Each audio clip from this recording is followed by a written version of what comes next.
Hi, I'm Ryan Taylor. I'm a realtor here in New Brunswick, Canada, and today I'm going to talk about the different types of real estate markets. Let's start with the one that you've heard the most over the last few years, and that is the seller's market. The Bank of Canada defines a seller's market as any market with a sale to new listing ratio north of 60%. This is the market that you've likely seen, depending where you've lived in Canada, over the last few years. The sale to new listing ratio is the number of sales divided by the number of new listings in a month. During a seller's market, as a buyer, there are two types of offers. There are offers that get accepted and offers that help other offers get accepted. As a seller, it is hard to do anything wrong in a seller's market. These markets, I find, are only really good for people who are trying to liquidate all of their real estate and then not buy any other real estate. It doesn't really help anyone if you're buying another piece of real estate in that same market. This type of market is particularly bad for someone who is trying to upsize or someone who is trying to downsize because sure, you're getting great value on the house you're selling, but now you're stuck dealing with an absolute nightmare when you try to buy your next house. Now, of course, there are other statistics to define market temperature, like months of inventory, but these are very regional based and they're not always the best indicator and they could be skewed by non-sale market absorption. Months of inventory is the amount of inventory in a month divided by the amount of sales. It is essentially how long it would take you to sell out the current listings at the current pace of sales if no new listings hit the market.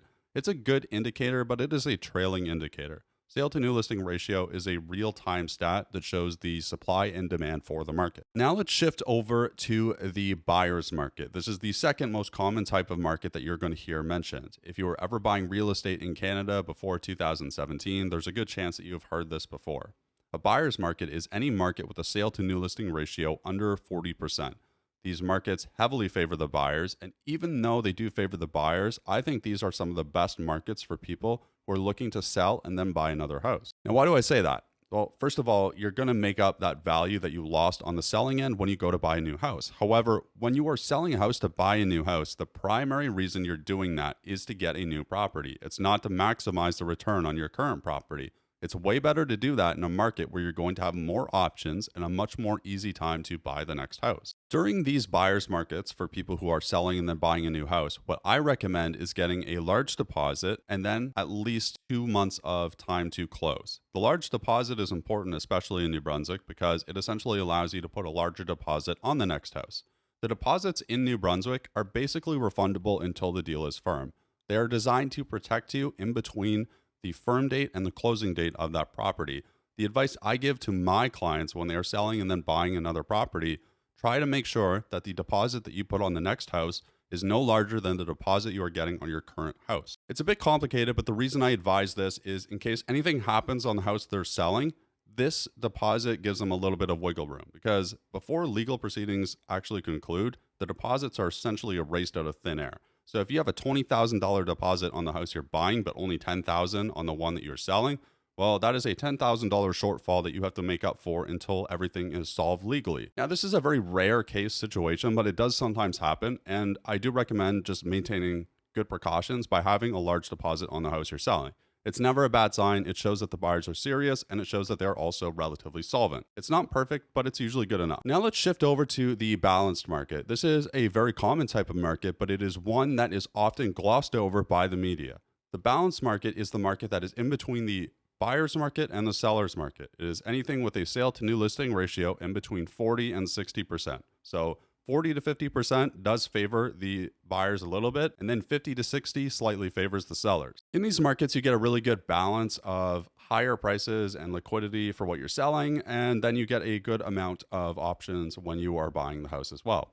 However, you got to understand what type of balance market that you're in. If you're in a balanced market that just came out of a seller's market, it means that the market is cooling off. And if you're in a market that just came out of a buyer's market and is now balanced, you're in a market that's beginning to heat up. How does this affect you? Well, you want to make sure that you're not buying a house too far after the house you're selling because you don't want to sell a house today and then have real estate prices go up 5% by the time you're able to buy your next house. Now, generally speaking, I do not recommend trying to time the market at all. So that's why I always recommend people have a large deposit. And even if you are in a market that is heating up, I still do recommend having the longer closing dates because sure, it might technically look better if you're able to buy it really quick, but if the inventory is slim, you do want to make sure that you're able to get that right house and you want to make sure you have enough time to do it. Now let's talk about the shift market. The shift market is by far the most under talked about market in real estate. The shift market is the one that exists in between the balanced markets and the buyer's markets and the balanced markets and the seller's market. Shift markets can oftentimes